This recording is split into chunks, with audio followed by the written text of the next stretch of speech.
walking sheep eating trees, and it's really wet out, but it's nice. And oh, sorry, umbrella. I'm holding the umbrella in the shot. Oh. As you can tell, there's no one here because it is raining out. No one wants to go out in the rain. But up on that hill,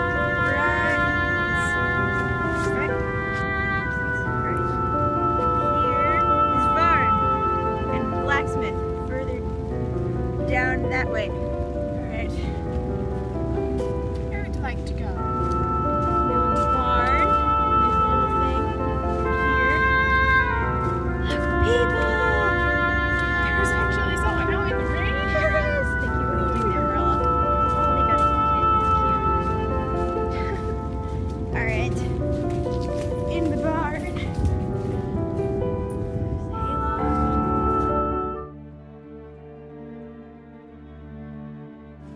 Big book.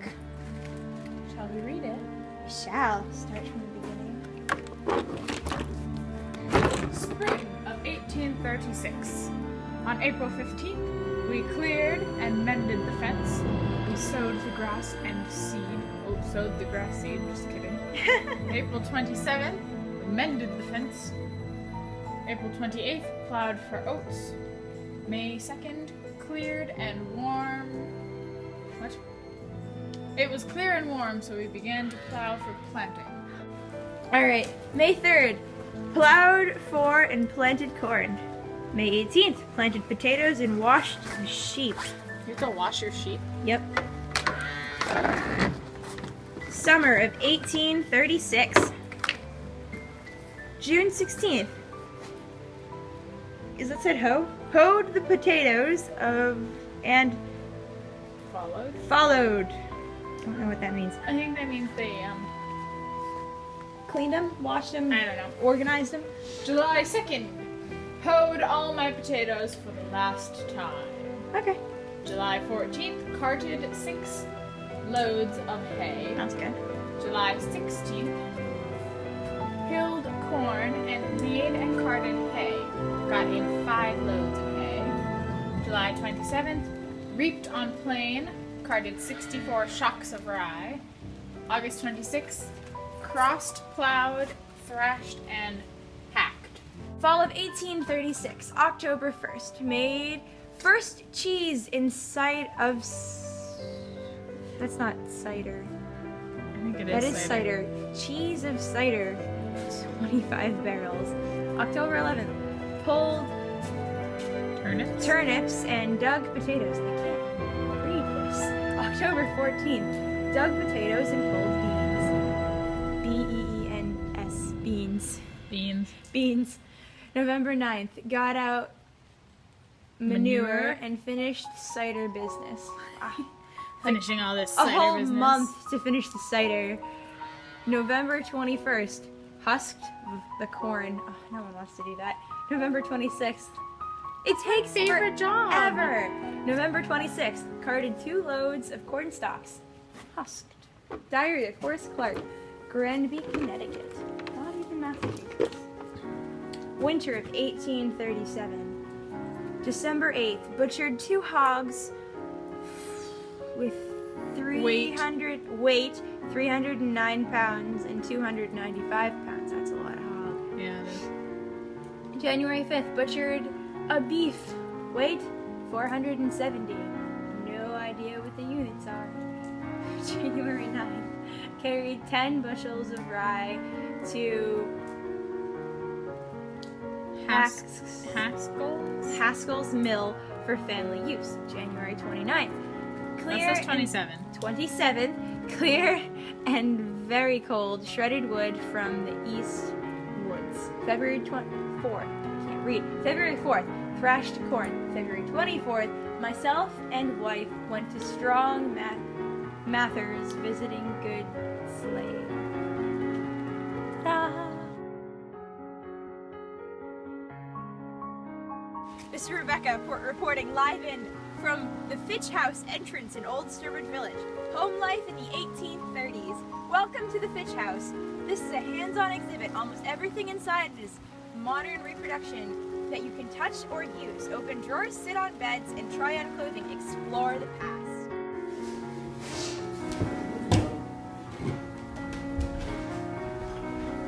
It doesn't rock much.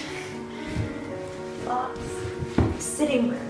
Families use sitting rooms for many activities. Household members took their meals, played, read, socialized, and worked in a sitting room. Wow, so much more than a living room nowadays.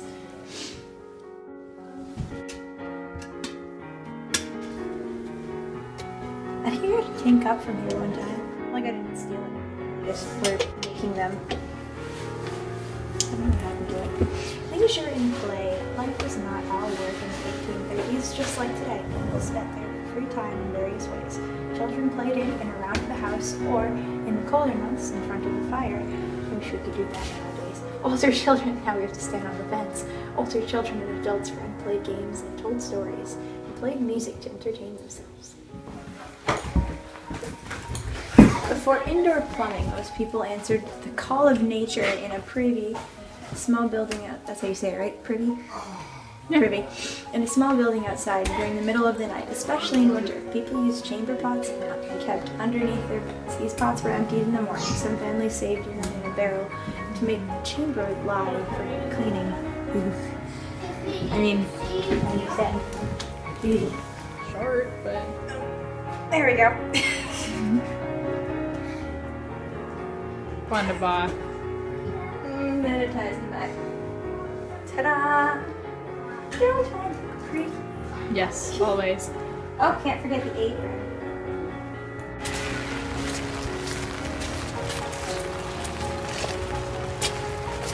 Oops, can you take this? It's fine.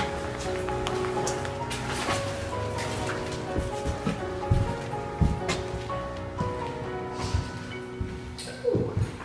Friends meeting house in silent protest of letting alone the Quaker kept the way of his own. Oh, okay, it rhymes.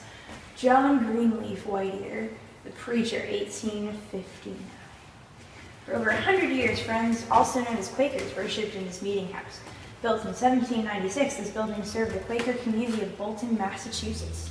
Not Boston, Bolton.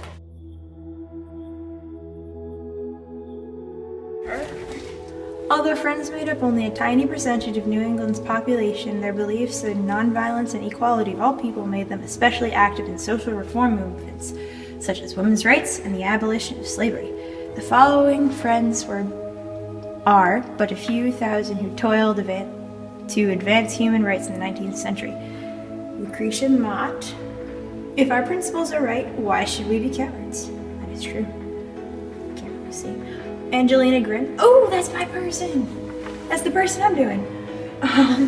Whatever is morally right for a man to do, it's morally right for a woman to do. I recognize no rights but humans. And John Greenleaf Whiteear, our fellow countrymen in chains, slaves in lands and light and law. Slaves crouching on the very plains where rolled the storms of freedom's war. Rise now for freedom's not in strife, like that your sterner father saw the awful waste of human life, the glory and the guilt of war. But break the chains, the yoke remove, and smite the earth oppression's rod, with those mild arms of truth and love made mighty through the living God. Doesn't quite make sense, but it rhymes. Nice. Swag. Oh yeah. Okay. Alright, thank you.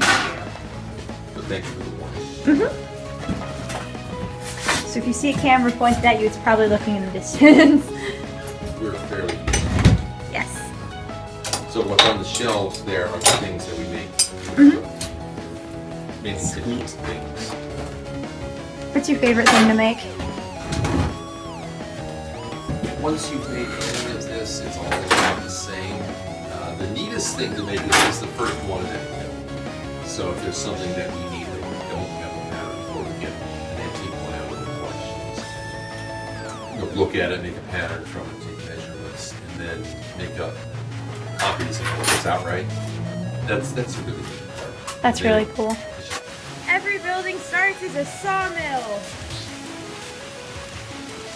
Very complicated process.